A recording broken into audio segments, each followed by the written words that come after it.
Welcome to this meeting of Cabinet on the 20th of July 2023. I'll take apologies for absence first, please. There are no apologies, Leader, but I understand Councillor King is running slightly late. Yeah, he's due to join us shortly. Thank you.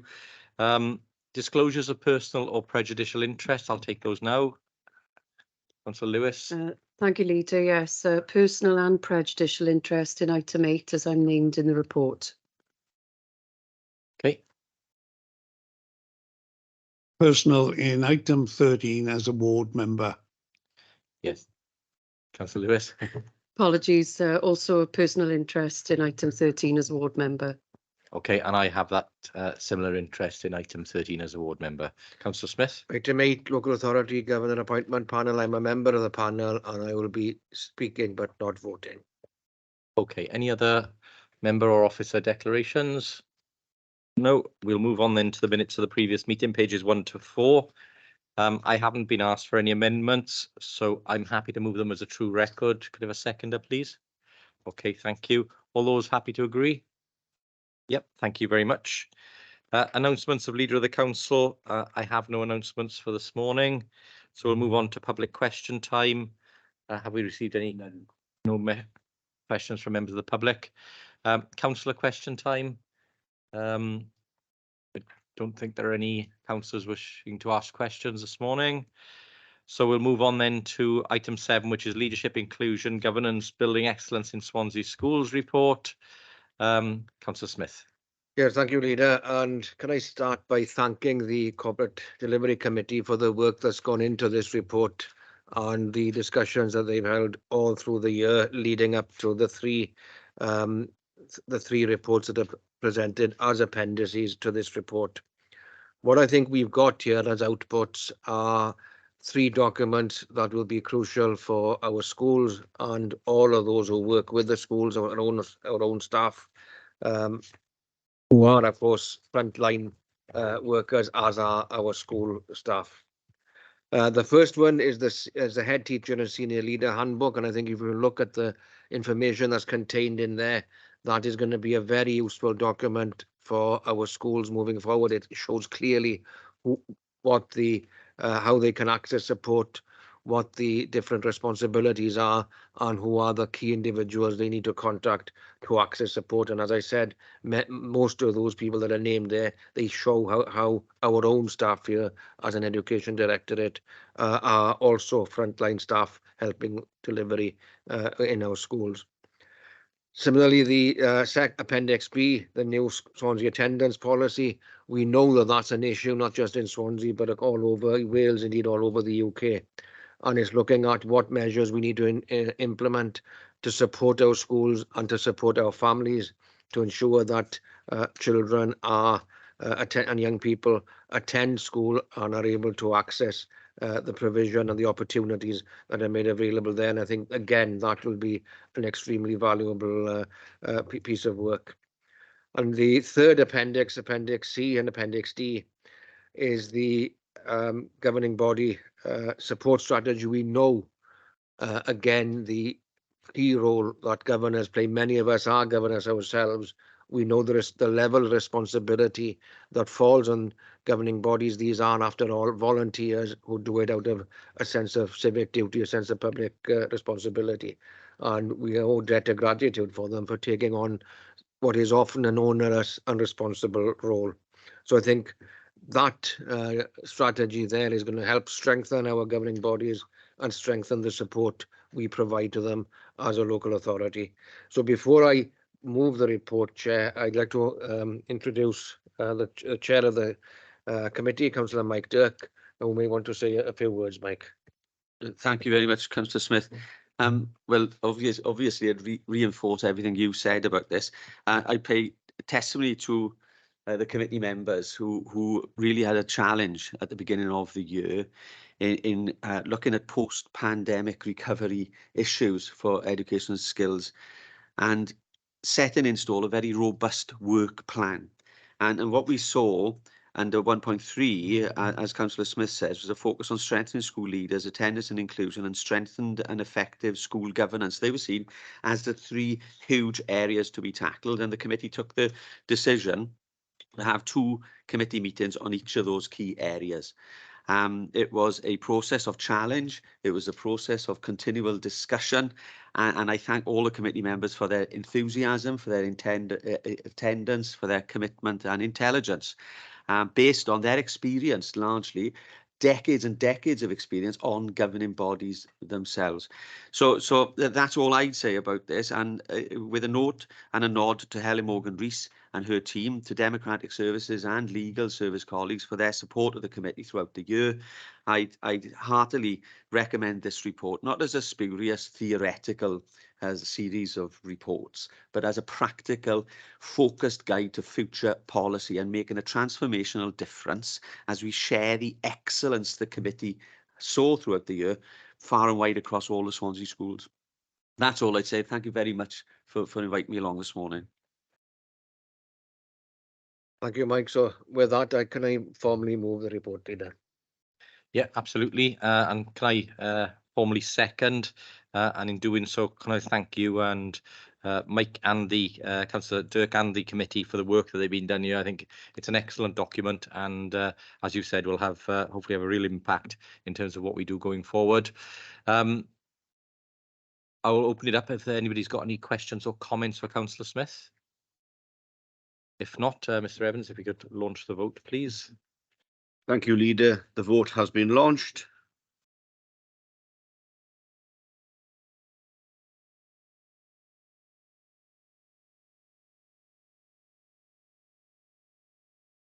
Is there anybody unable to vote electronically? Councillor Robert Francis Davis? For. Councillor Andrea Lewis? For. Councillor David Hopkins? For. Councillor Andrew Stevens? For. And that. And myself. Councillor For. And that is unanimous. Thank you. Okay, thank you very much. We'll go on then to item 8, which is the local authority appointments. We'll wait, pause for just 1 second for Councillor Lewis to leave the room.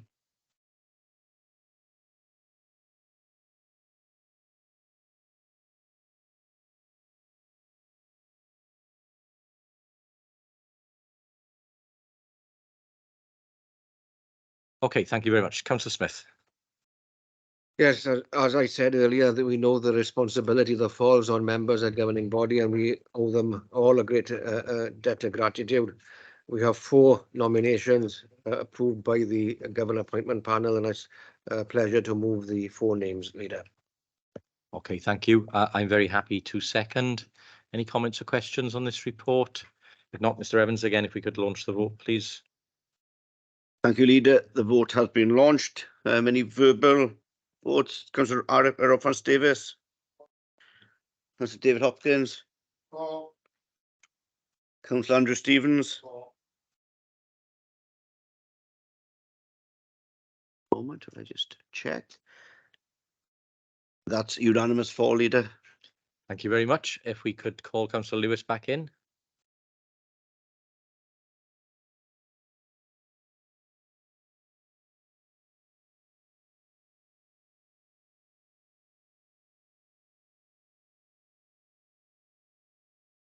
Okay, thank you, colleagues. We'll go then to item 9, which is the annual performance monitoring report 22-23. Councillor Hopkins. Yeah, thanks, Leader. What I would like to bring attention to with this report particularly is the 2 recommendations, but particularly item 2 of the recommendation, where it says endorse the use of this information to inform executive decisions, resource allocation, and relevant corrective action.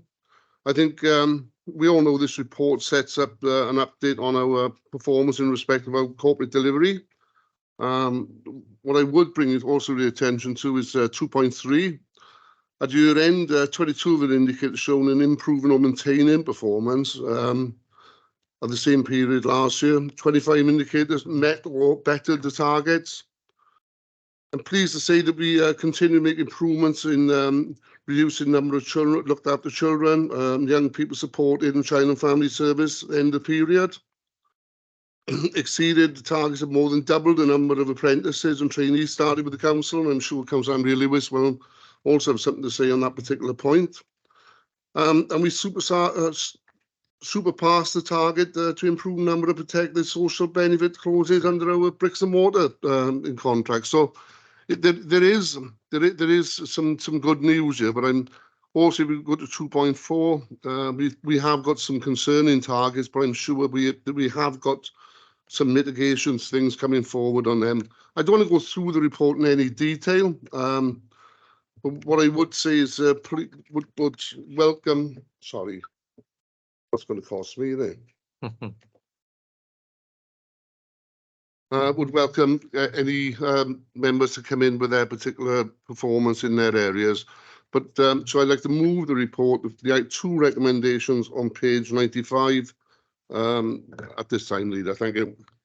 Okay, thank you, Councillor Hopkins. I'm very happy to second, and as you say, a largely positive report with some really good statistics in there, but also, as usual with these annual performance reports where measures change, newer measures are introduced, there are some that we can't compare to previous years, but also others where we need to put some additional work in to improve the situation. But I'll call members in now with specific contributions. I'll start with Councillor Gibbard and then Councillor Lewis. Thank you, Leader, and thank you, Councillor Hopkins, for producing the report. As you said, I think we're really continuing to make some really good progress in many areas across our safeguarding priority. It's particularly pleasing to see the improvements there around the percentage of residential reablement stays completing and people having to leave in that without care. Not such a positive picture around the community reablement, but that just goes to show some of the complexity of need and the complications that we've got for people in those areas. These are difficult times for our staff and the children and young people and the families and older adults that we support. And as I've said, in both adults and child and family services, we've got issues around the complexity of needs, staffing, placement sufficiency, and they're all posing serious challenges. But I'm really confident that we've got excellent strategies in place to continue to improve our performance, to build on the good areas and to address those areas where we've underperformed. So thank you very much for the report. Thank you, Councillor Gibbard. Councillor Lewis. Yes, thank you, Councillor Hopkins, for bringing the report and the reference to apprentices. I think we've really got a good story to tell in terms of the training that we're offering. And I think that's reflected in the award that we're up for with APSI, where apprentices on their own built a set of semi-detached bungalows. And so the award shortlisting reflects the great work that's going on in building services.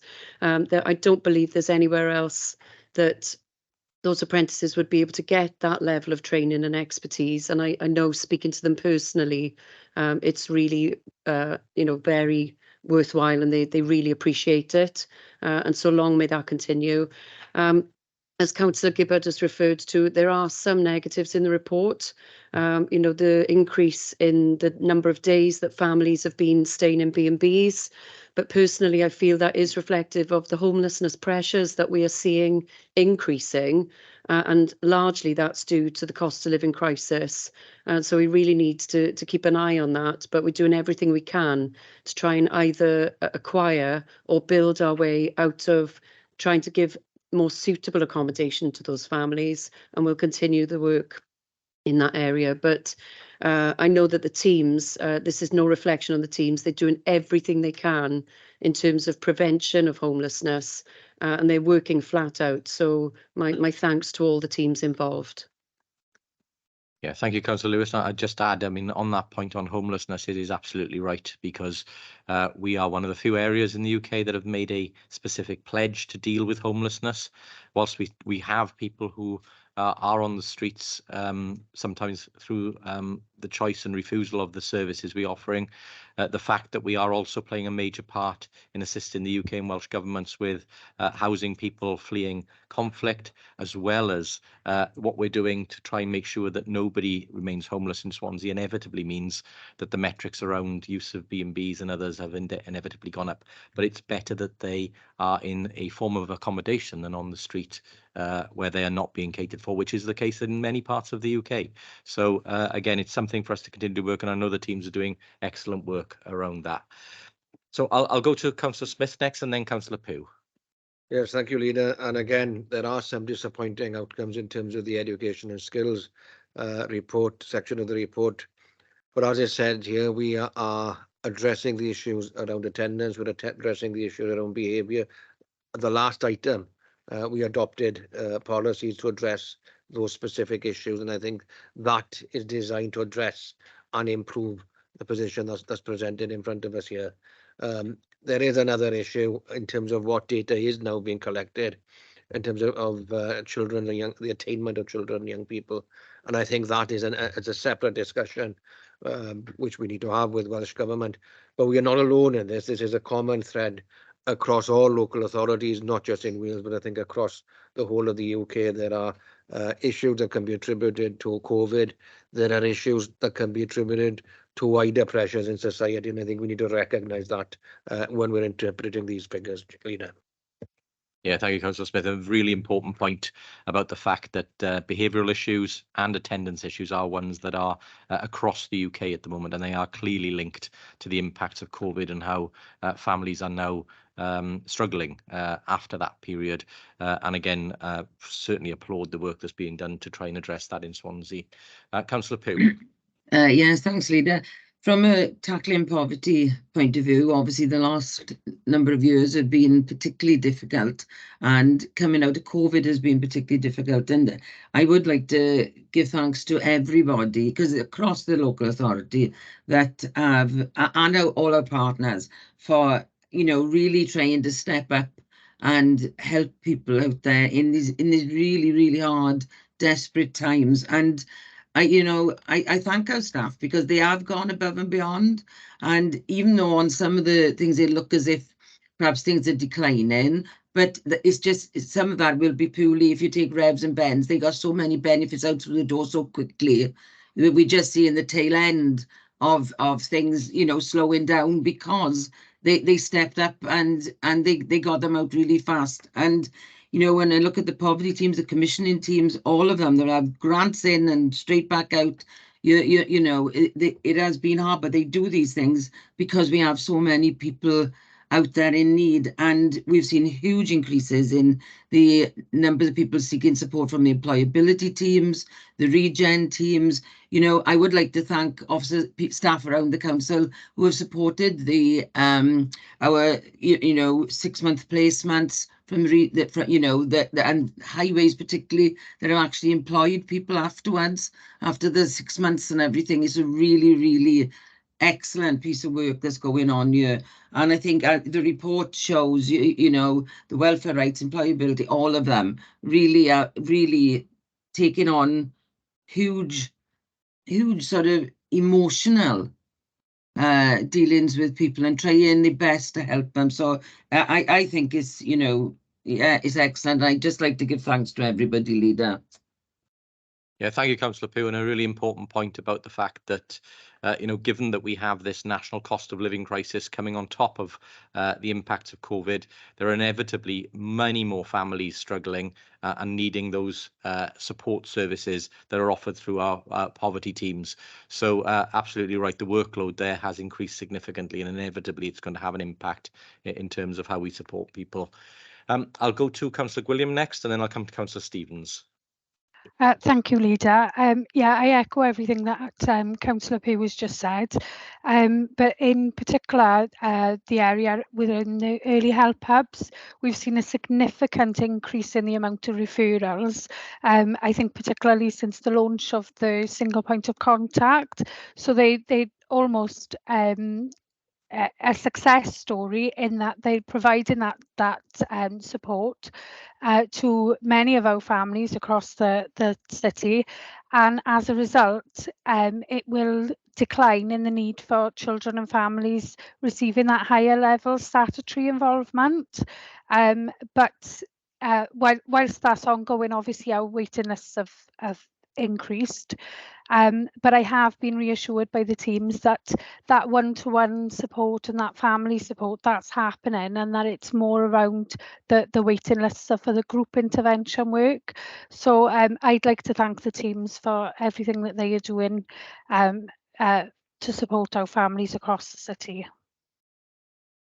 Yeah, thank you, Councillor Gwilliam. Absolutely agree. Councillor Stevens. Yeah, thank you, Leader, and thank you, Councillor Hopkins, for bringing this report. there's certainly many positive areas, in particular in economy and infrastructure, where 3/4 of our targets are showing improvements.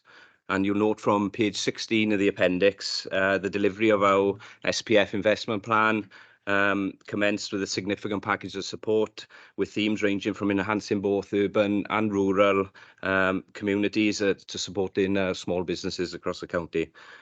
So just some successful projects include supporting Swansea businesses through various grants, carbon reduction initiatives and commercial properties. And I was actually in a rural development partnership event yesterday in Llanryddian, alongside Councillor Francis Davis's Economic Development and Business Support team. They actually give a really exciting overview on what is planned for the next chapter on improving our rural areas in Swansea. And as someone who's passionate about rural Swansea, I was actually thrilled to see the wide variety of support and available to both businesses and community organisations going forward. So I just want to place on record my thanks to Councillor Francis Davis and Paul Relf and the entire team, who seem to be going from strength to strength when it comes to regeneration of our city. And in light of nature and climate change, I for one am thrilled that our recycling rate has actually reached an impressive 72%. This achievement places Swansea among the top performing local authorities in Wales. And waste management is an integral part of our strategy to achieve our net zero. And I extend my thanks to all our exceptional staff and officers in our waste management team, and I'm committed to working alongside my colleague, Councillor Anderson, going forward to hopefully improve on that. So. Yeah, thank you, Councillor Stevens. And again, I made the point elsewhere, Wales leads the world in terms of its recycling rates, and Swansea is amongst the best cities in the world for recycling. So it really is that level of statistics that people should take note, and that's through the work that's been done by our officers and, of course, our general public out there who are engaging with the recycling that we ask them to do. On the economic development, again, just to remind people, we have the largest relative capital programme in Wales, and our Economic Recovery Fund was one of the only ones set up after COVID locally of that scale. And that has seen around £6 billion being offered to businesses to help them recover after COVID. And of course, that has helped the team like Paul Relf do what they can do so effectively to support businesses to improve and recover after COVID. So I absolutely agree with that. Are there any other comments or questions on this one? If not, Mr. Evans, if you can launch the vote. Thank you, Leader. The vote's been launched. Anybody needing to vote verbally? Councillor Andrea Lewis. For. Councillor Rob Francis Davis. For. Councillor David Hopkins. For. Councillor Andrew Stevens. For. Any others? No. And that's unanimous for, Leader. Okay, thank you, colleagues. We'll move then to agenda item 10, which is the revenue financial outturn 22-23. As is normal with these reports, I'll call a 151 officer in, Mr. Ben Smith, first to run us through this report. Mr. Smith. Thank you, Chair. I'll draw members' attention in terms of technical advice to page 167. It's probably the easiest place to convey 4 or 5 key takeaway messages. I'm afraid it is a complex picture. It can't boil down to one simple good, bad or indifferent. It is a mixed picture, but overall pretty encouraging. On that page 167, right at the bottom, first key takeaway. You've had from me advice for 3 years where there have been up to a couple of £1 million shortfall in council tax collection. We are now back slightly in surplus on council tax. It's only £32,000, but council tax, however difficult it is to collect, however difficult it is to pay, it is important. It props up 25% of the council's entire spending. So that's the first important takeaway. The second on that page is the use of earmarked reserves. This council set a budget for 22-23 anticipating very substantial draws from reserves as a result of both support for COVID, but also the Economic Recovery Fund you've also referred to. The outturn excluding schools was a mere £2 million draw from reserves, thus conserving very, very substantial amounts of reserves which are set out for carry forward as part of the substantial service directorate underspending, which I'll talk to in a moment. Effectively on that one, you can say we live to fight another day. I would always be a treasurer that would be happy to have very substantial reserves conserved and rolled forward into the current year. And as members have already said, there are some very, very challenging circumstances for families, communities and all public bodies, given the current cost of living crisis. The next key takeaways in terms of capital financing charges, you've heard me for several years indicate our financing strategy, and it is different to most. We clearly borrowed long and low, and it is paying enormous short-term dividends. It won't last for forever, but clearly a position where we do have some slippage on the capital programme, and a long-term, medium-term capital programme financed by already locked in for 50-year money at less than 2% rates means we are able to substantially benefit both in terms of cost avoided, but also in terms of short-term loaning out of surplus cash. So there's nearly £9 million worth of capital financing. Many other authorities will be trying to sit on the sidelines, as will we do now, because it's designed to avoid borrowing at elevated rates, but I think we're in a stronger position than most and have adopted the exact opposite strategy to those authorities that got themselves into grave difficulty elsewhere, where they've borrowed at very low rates short term and now are under pressure where rates have materially increased. We are in a sweet spot there in the short term. I'm not going to be too complacent. At some point that will need to be unwound and some additional capital borrowing will need to be externalised, but I've given clear advice on that throughout the last couple of years. And if I draw your attention to the top of the page, yes, there is very substantial reported service directorate underspending, which is good news. And you did give a clear steer by Cabinet all year to directors to not overspend and to try to keep within budget. The position is distorting as a result of very substantial reserves made available to corporate services for the implementation of the Oracle system, and also very substantial reserves made available especially to Place in terms of both COVID support and the use of the Economic Recovery Fund. And the directorate comments make clear that about £15 million worth of that underspend is sought to be carried forward. So it's merely thought of as a timing difference for a year. But I still emphasise I'd rather have that flexibility than not in terms of resources available to me to give you technical advice and resources that you have available to deploy. There are only two items I want to draw your attention to in the main report itself. Section 6.6, working backwards, that's the word summation of pretty much what I've said. The additional item is that schools drew £8 million of their reserves. Schools 2 or 3 years ago had 8 million in reserves, grew to 28 million pounds. There is a significant draw from reserves from schools that will continue, and I'm sure there'll be much commentary pan Wales on the continuing position there. But the message is one very similar for the authority. The authority over the last 3 years added 100 million to reserves. It is starting to spend its reserves and planning to spend its reserves. The same is true for schools. The timing and trajectory may be slightly different between the two over the next couple of years, but the clear message is there will be draws from reserves, and one must make a distinction between planned draws from reserves as part of a strategic mitigation of the pressures this authority faces, as opposed to authorities that find themselves having to do rapid unplanned reserves draws at the end of the year. And then the only other item I wanted to draw your attention to, which emphasises the point I've already made, is right at towards the beginning of the report in terms of the directorate underspends. I'm just flicking through to the beginning of the report, and that's in section 2.1, which technically on an accounting basis, yes, there's a £17 million underspend reported, but it must be remembered that there were very substantial increases in reserves. If you strip them back to base reserves, it is undoubtedly the case that all services will be under severe spending pressure in 23-24. That should not come as a surprise. It is the case in every authority in the land.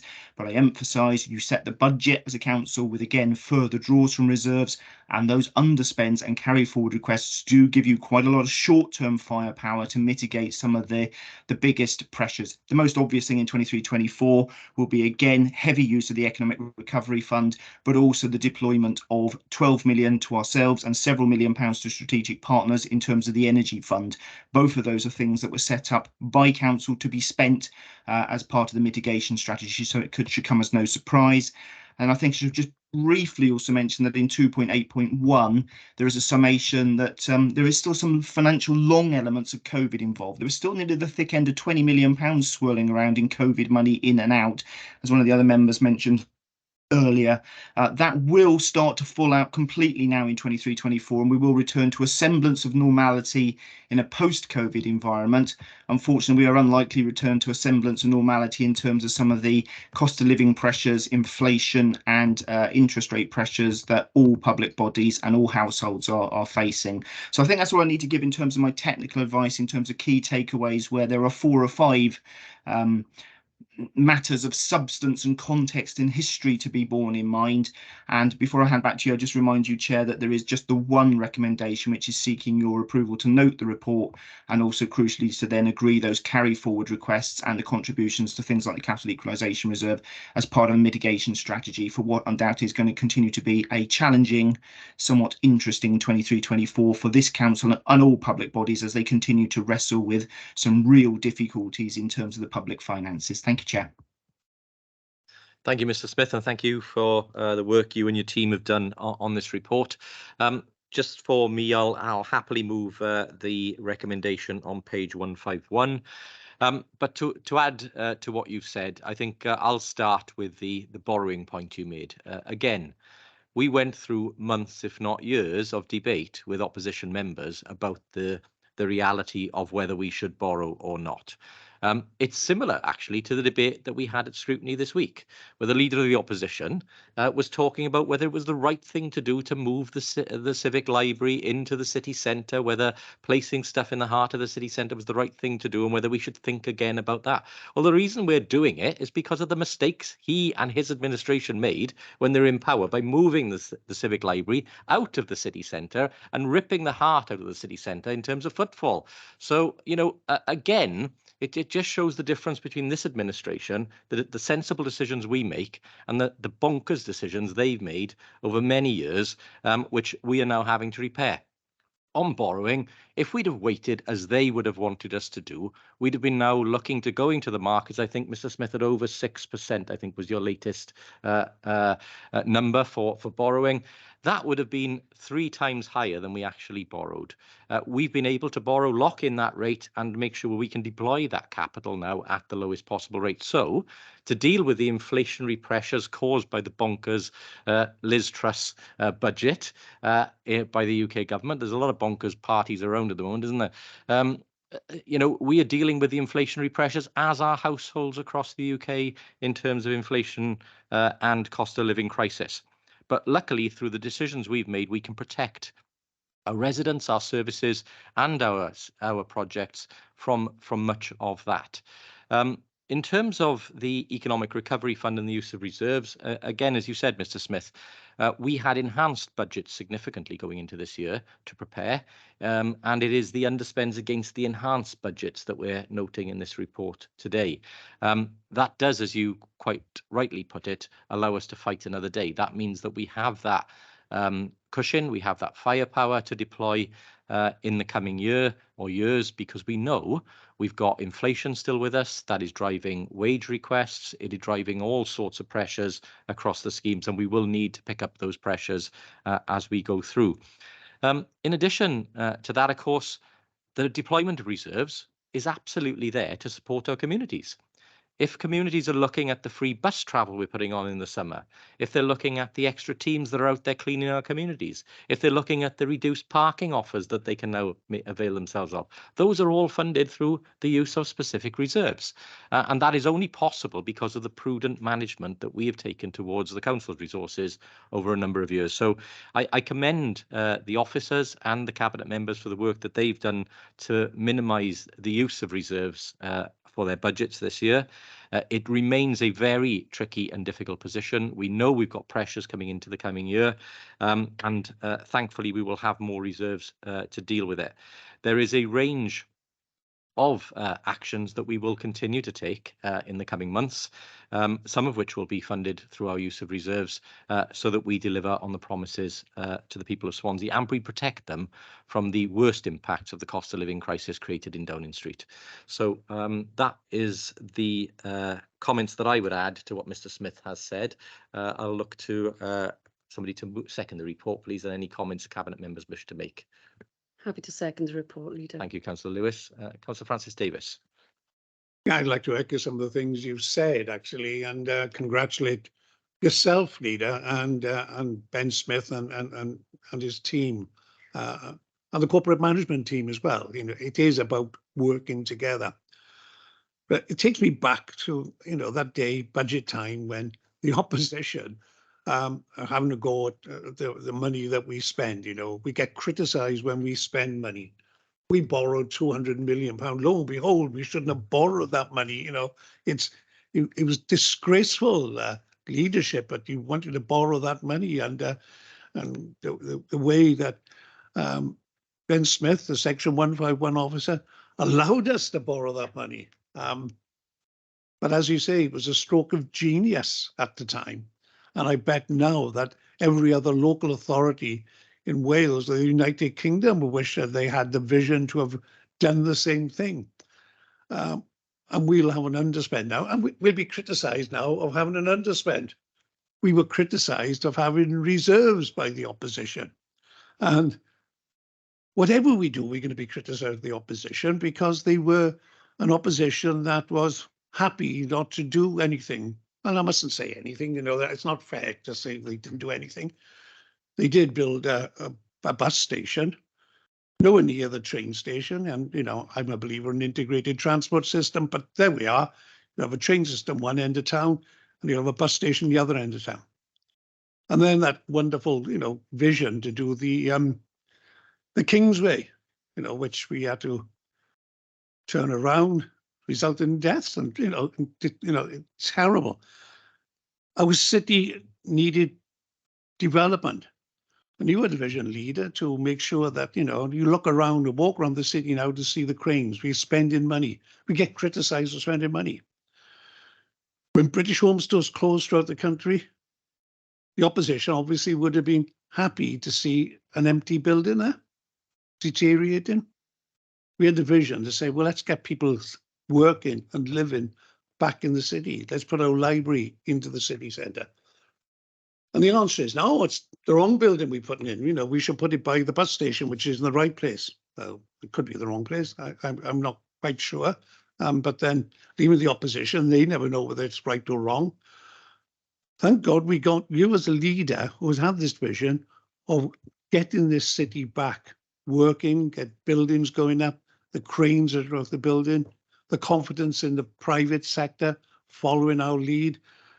So I'm going to congratulate you, leader, congratulate Ben Smith, congratulate the chief executive and leading the corporate management team that are making sure that we are delivering for Swansea, that there is money there and underspend.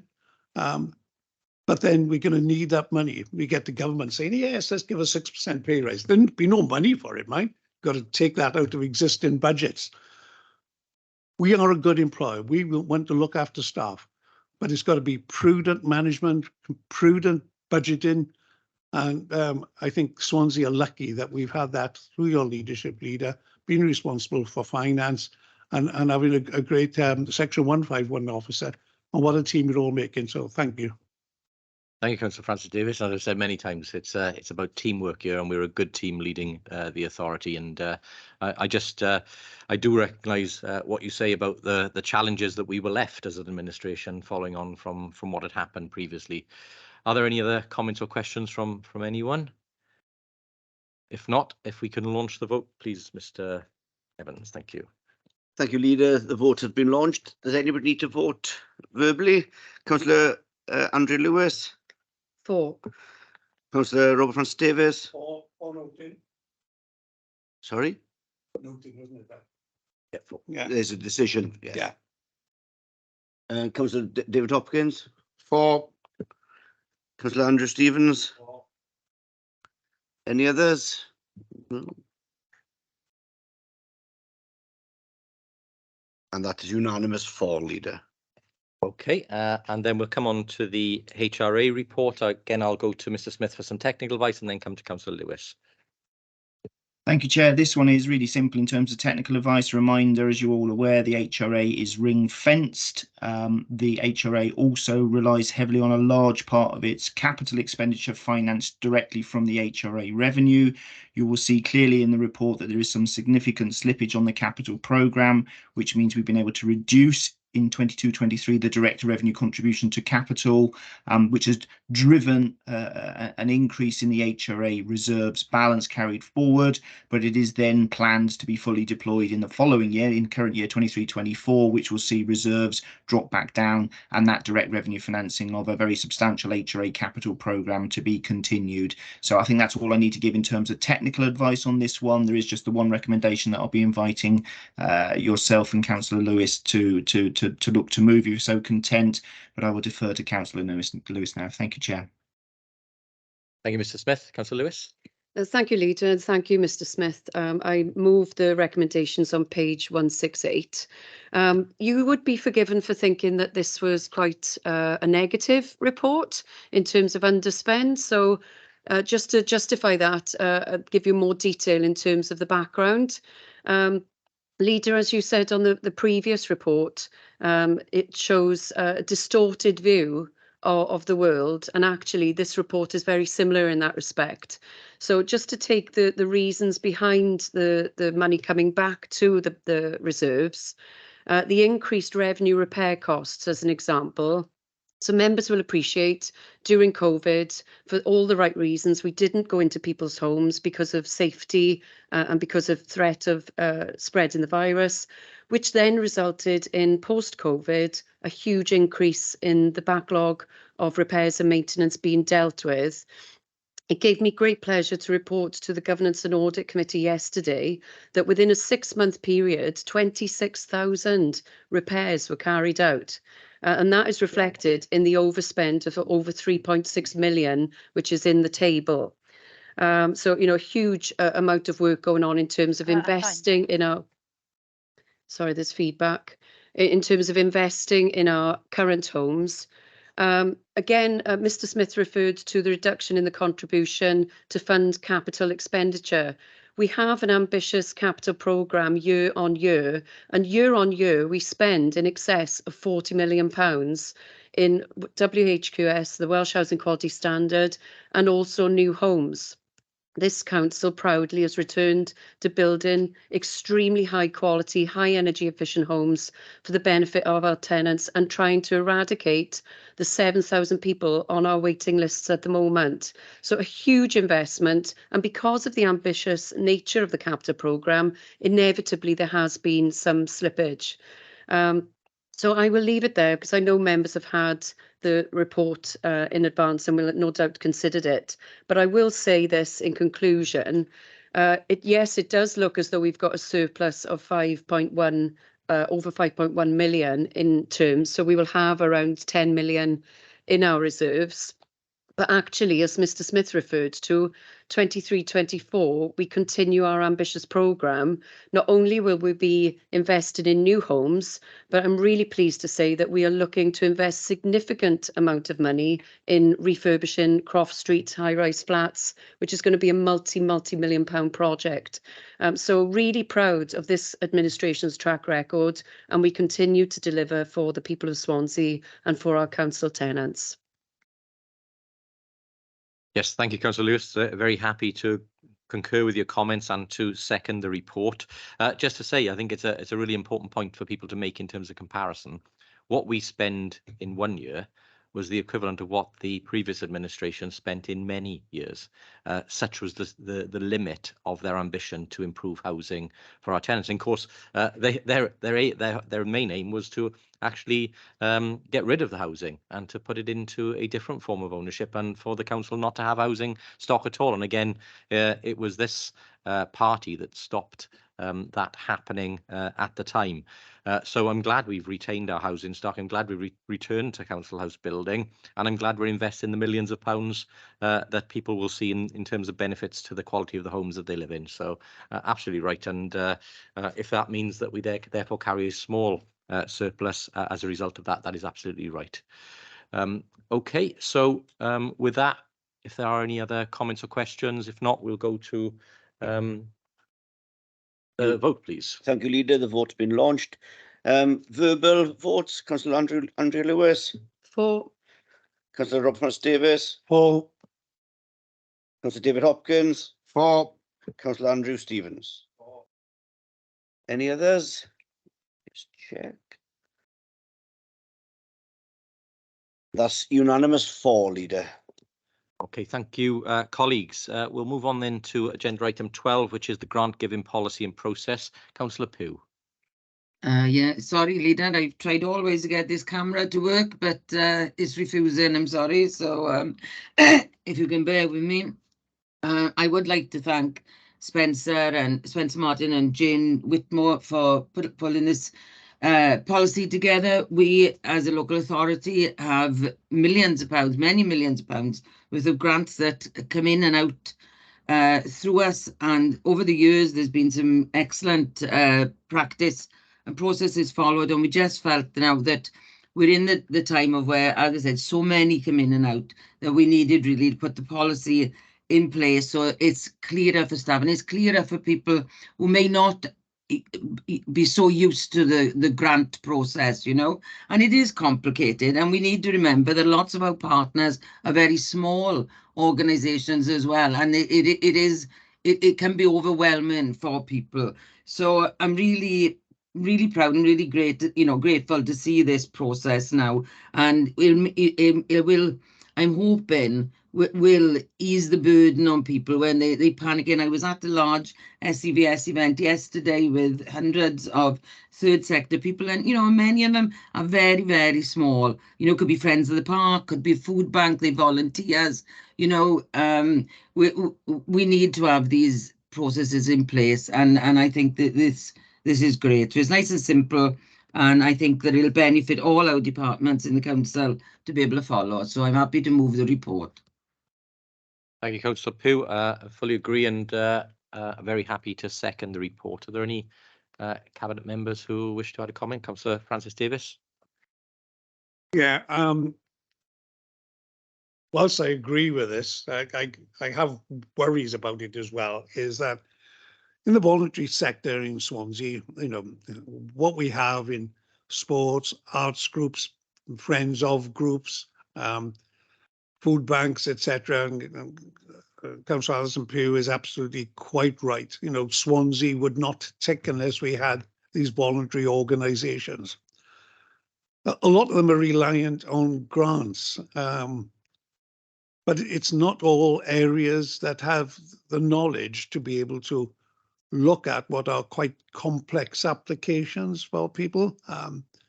Certain areas and certain groups have access to, accountants, solicitors on their groups that perhaps take these things for granted and making applications. There are other groups that might be a couple of people meaning well, want to do work in a friends of group in a park, and then they got to make an application. Now, we need good governance. We got to have good governance because this is public money that's being given to people. But when I look at, the checklist says, use this checklist. Are all questions answered? Well, yes, but some of those questions that are asked are complex. Have you got a copy signed of the constitution of the governing bodies? Well, most of these groups should have constitutions, but when these small groups, they haven't always got the constitution, and then they've got to get a constitution together.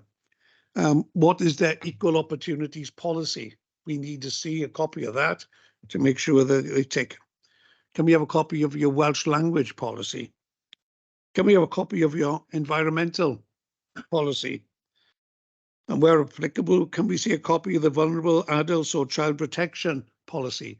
And it might be a friends of group want to put something on a summer play scheme in the park, and every one of us would agree that we've got to protect children and vulnerable adults.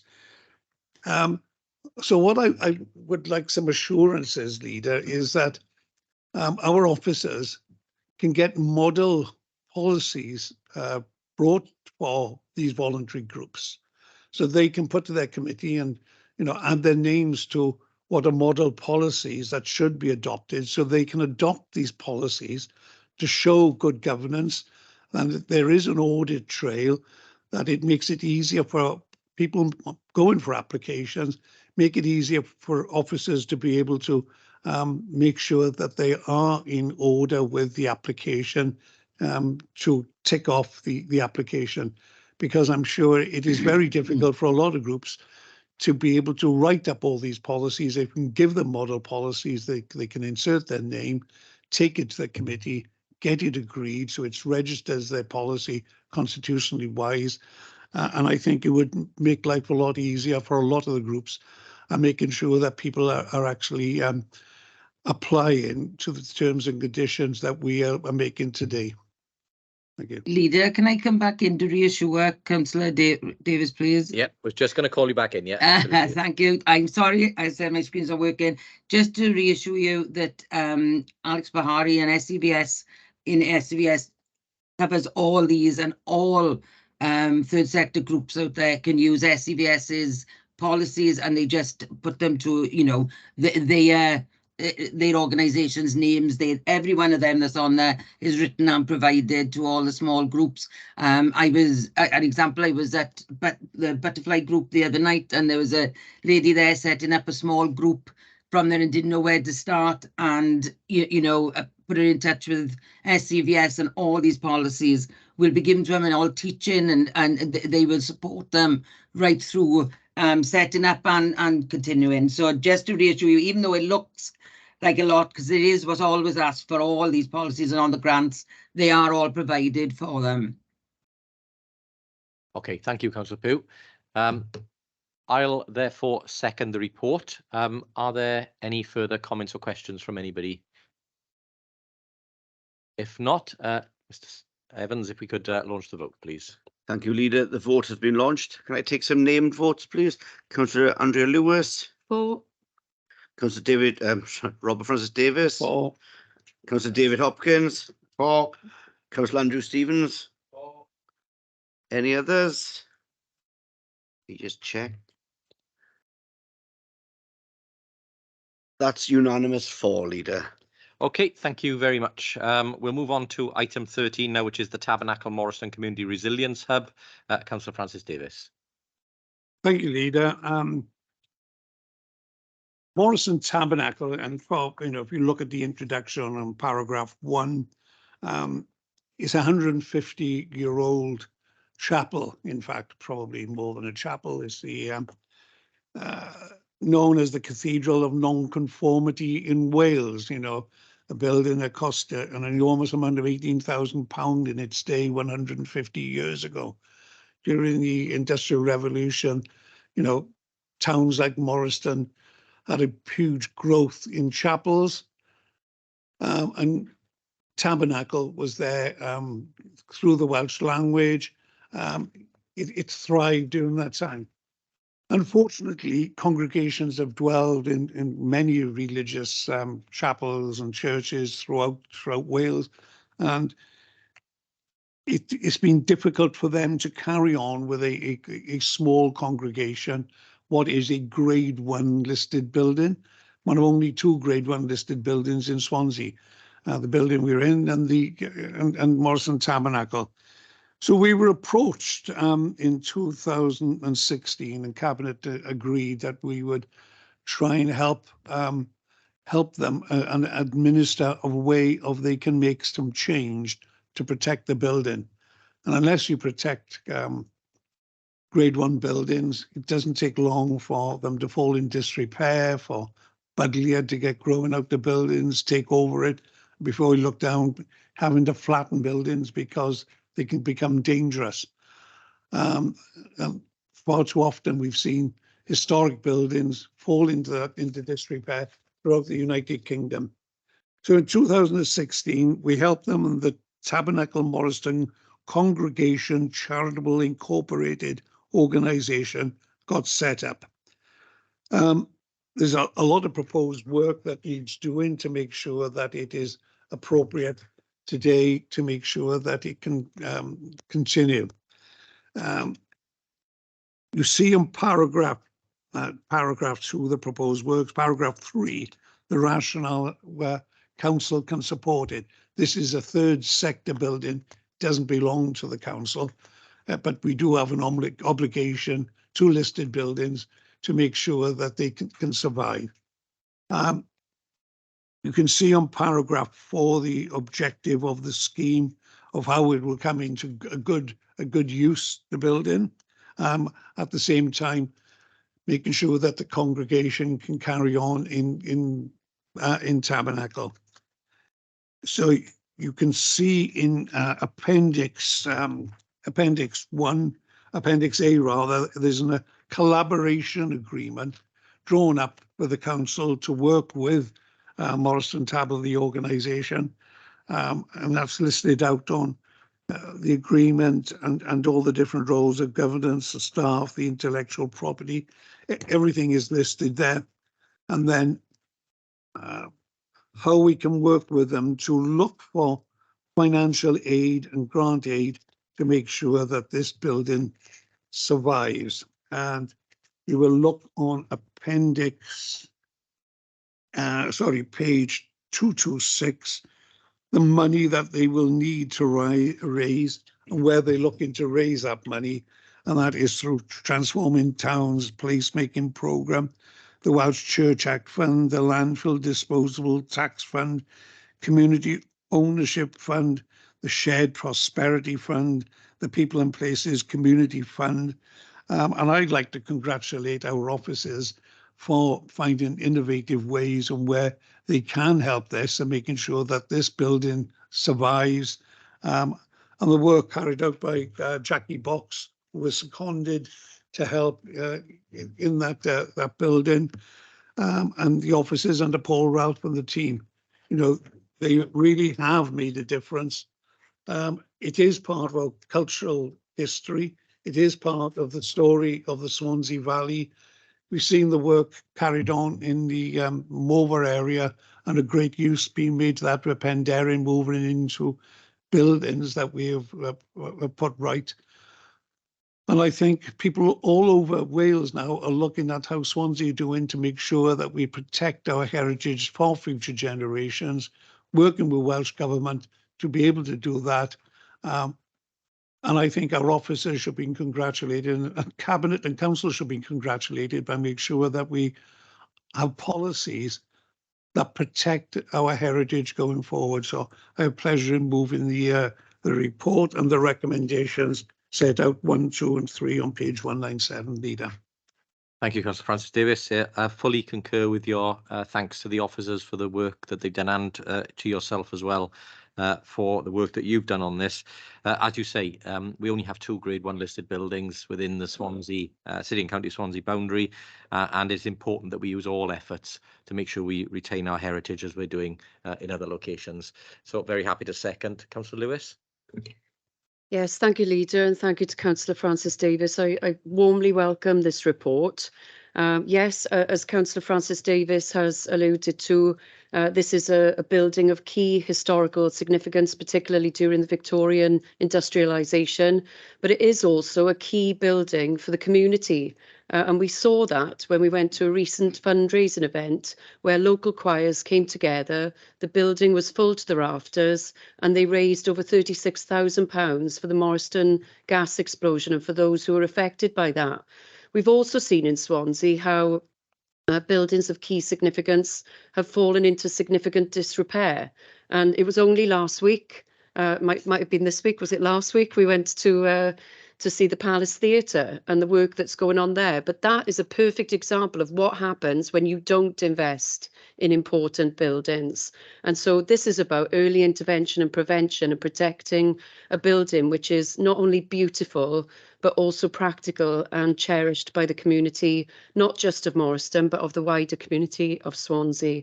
So very happy to support this report today. Thank you, Councillor Lewis. Absolutely agree. And I did make a slight error. There's 3 Grade 1 listed buildings, not 2, as it quite rightly says in the report. So thank you very much. Sheraton Chapel. Yeah. I think it's 2. I stand corrected, Leader. Absolutely. Yes, the castle.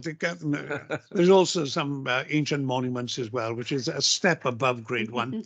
But I'm happy to be corrected. Yes, absolutely. Okay, thank you, colleagues. Mr. Evans, if we can launch the vote, please. Yes. Thank you, Leader. The vote has been launched. So I take some pardon me, verbal votes.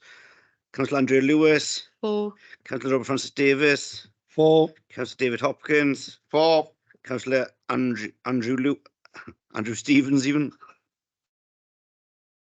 Thank you. And let me just see. That's unanimous 4, Leader. Okay, thank you, colleagues. We'll now move to item 14, which is the legal officer's advice on page 238 for going into private session. The rationale is clearly laid out there. Can I ask if you all agree? Okay, thank you very much. We'll pause for 2 minutes while Mr. Evans ceases the recording.